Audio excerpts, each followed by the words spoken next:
मैदान new release date, 8वीं बार बदली मैदान की रिलीज डेट। अजय देवगन के फैंस को नहीं करना होगा लंबा इंतजार। अजय देवगन की फिल्म मैदान की रिलीज डेट 8वीं बार बदली गई है। इस मूवी के लिए फैंस को अभी भी लंबा इंतजार करना है। ट्रेलर की शुरुआत फुटबॉल मैच की कमेंट्री से होती है, जिसमें बताया जा रहा है कि बारिश के चलते ये मैच काफी मुश्किल होने वाला है। आजादी के बाद 5वें साल में भारत दूसरे बार ओलंपिक में अपनी जगह बनाता है। ऐसे में उनके लिए ये और भी खास मैच है। खिलाड़ियों को पानी से भरे मैदान में नंगे पैर खेलना पड़ेगा। इस मुश्किल में प्लेयर कैसे डटे रहेंगे देखने लायक होगा। फिल्म की पंच लाइन भी ट्रेलर में सुनाई देती है, जिसमें अजय देवगन कहते नजर आ रहे हैं कि आज मैदान में उतरेंगे 11 लेकिन दिखेंगे 1। अजय देवगन ने फिल्म भोला की रिलीज के साथ मैदान का ट्रेलर साझा किया है। अजय ने एक इंस्टाग्राम पोस्ट शेयर किया, जिसमें उन्होंने लिखा, मैदान में उतरेंगे 11 लेकिन दिखेंगे 1। इस फिल्म का निर्देशन अमित रविंद्रनाथ शर्मा ने किया है। पिछले कुछ दिनों से बॉलीवुड फिल्मों की रिलीज डेट बदलने की तमाम खबरें सामने आ रही हैं। हाल ही में रिपोर्ट आई कि शाहरुख खान स्टारर मूवी जवान की रिलीज डेट को आगे खिसका दिया गया है।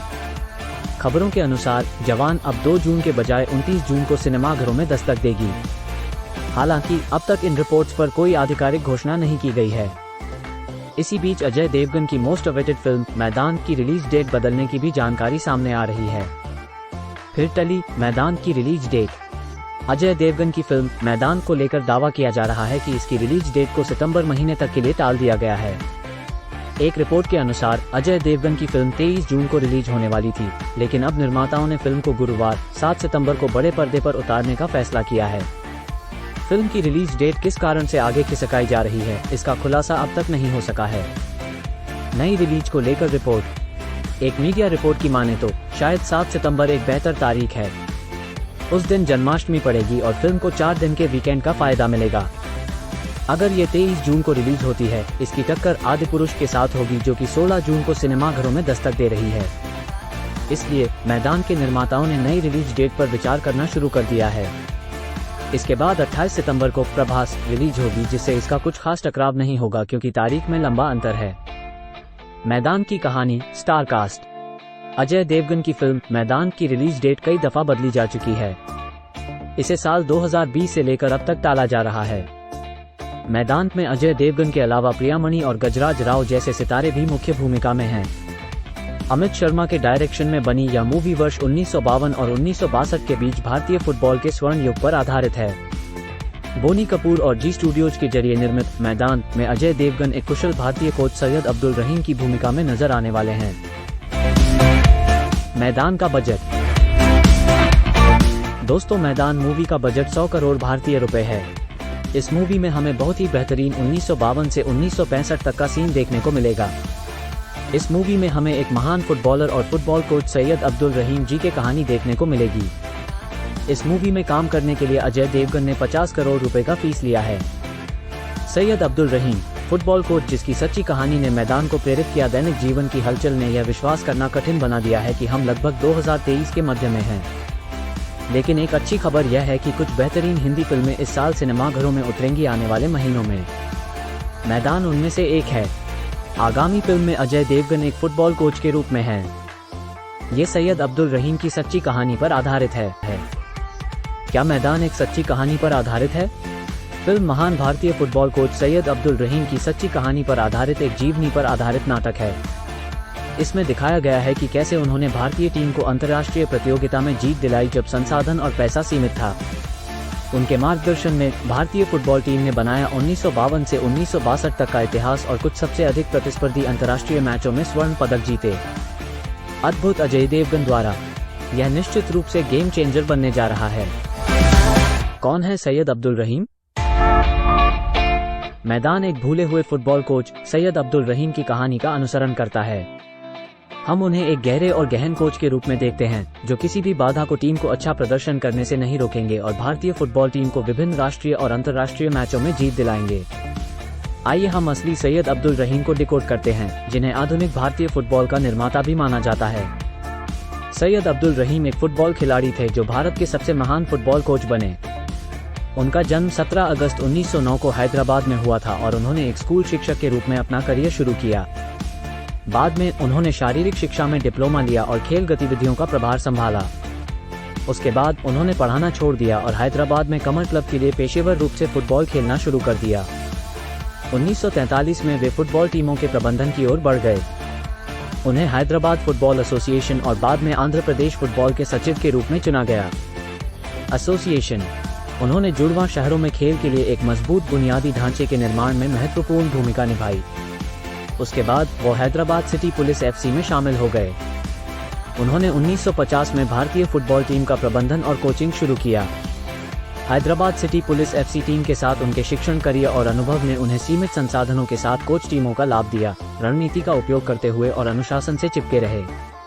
रहीम को क्लासिक 4 की शुरुआत करने का श्रेय दिया जाता है। -2-4 गठन 1958 के विश्व कप से बहुत पहले, जहां ब्राजील ने इसे लोकप्रिय बनाया था। 1960 के ओलंपिक से पहले भारत की राष्ट्रीय फुटबॉल टीम। उनके मार्गदर्शन में टीम ने वैश्विक मंच पर भारी सफलता देखी। नई दिल्ली में 1951 एशियाई खेल 1951 एशियाई खेल भारत में उद्घाटन एशियाई खेल थे और भारतीय फुटबॉल टीम ने चैंपियनशिप जीती। उन्होंने स्वर्ण पदक जीतने के लिए ईरान को 1-0 से हराया। 1956 मेलबर्न ओलंपिक भारतीय मेलबर्न ओलंपिक के सेमीफाइनल में जगह बनाने में सफल रहे। इसे भारतीय फुटबॉल टीम का अब तक का सर्वश्रेष्ठ प्रदर्शन माना जाता है और यह उपलब्धि हासिल करने वाली एशिया की पहली फुटबॉल टीम थी।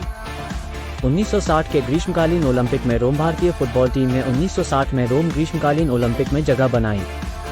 हालांकि भारतीय टीम पहले मैच में हंगरी से 2-1 से हार गई।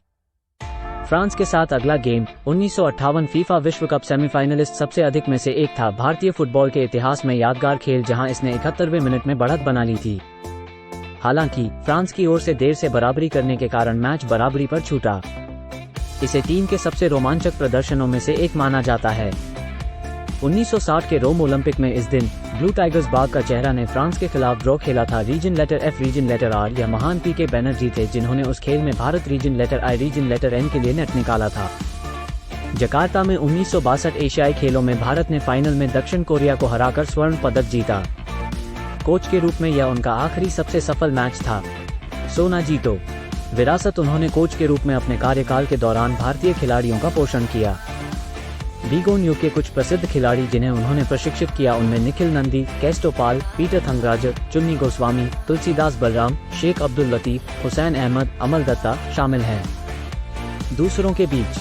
पूर्व खिलाड़ियों में से एक मोहम्मद जुल्फिकारुद्दीन ने रहीम का वर्णन किया। वो काम में एक मास्टर थे। उन्होंने भारतीय फुटबॉल टीम को एक मजबूत इकाई बना दिया। उनमें प्रतिभा को पहचानने और उन्हें ठोस खिलाड़ियों में बदलने की अदम्य क्षमता थी। लेकिन वो एक सख्त अनुशासक थे। जब भारतीय राष्ट्रीय कोच अल्बर्टो फर्नांडो 1964 में एक कार्यशाला के लिए ब्राजील गए तो उन्होंने कहा, मैंने राह से क्या सीखा। 1956 में उन्हें अब ब्राजील में पढ़ाया जा रहा है। वास्तव में वो एक फुटबॉल भविष्यवक्ता थे। उन्होंने 1963 में कैंसर से अपनी मृत्यु तक भारत को कई जीत दिलाई। उनकी मृत्यु के 60 साल बीत चुके हैं, लेकिन उनका योगदान क्षेत्र में अद्वितीय है।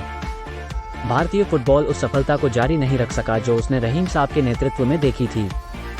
भारत ने 1966 में एशियाई खेलों में भाग लिया था, लेकिन क्वालिफाइंग राउंड में जगह नहीं बना सका। उन्होंने 1963 में कैंसर से अपनी मृत्यु तक भारत को कई जीत दिलाई। उनकी मृत्यु के 60 साल बीत चुके हैं, लेकिन उनका योगदान क्षेत्र में अद्वितीय है। भारतीय फुटबॉल उस सफलता को जारी नहीं रख सका जो उसने रहीम साहब के नेतृत्व में देखी थी। भारत ने 1966 में एशियाई खेलों में भाग लिया था, लेकिन क्वालिफाइंग राउंड में जगह नहीं बना सका। वर्षों से टीम के प्रदर्शन में धीरे धीरे गिरावट आई और इसे अब प्रमुख फुटबॉल नहीं माना जाता है। एशिया में खिलाड़ी। पूर्व भारतीय फुटबॉल खिलाड़ी फोर्टुनाटो फ्रैंको ने कोच के बारे में कहा, उनके साथ वो भारतीय फुटबॉल को कब्र में ले गए। मैदान कब रिलीज होगी? बहुप्रतीक्षित फिल्म 23 जून को सिनेमाघरों में रिलीज होने की उम्मीद है। हालांकि हाल की रिपोर्टों से संकेत मिलता है कि रिलीज में देरी हो सकती है। सैयद अब्दुल रहमान जैसे दिग्गजों के जीवन को देखते हुए जिन्होंने दुनिया पर अपनी अमिट छाप छोड़ी है, हमें अपनी समृद्ध विरासत पर गर्व महसूस होता है और यह हम भारतीयों को दिखाता है किसी भी चीज और हर चीज में उत्कृष्टता प्राप्त कर सकते हैं।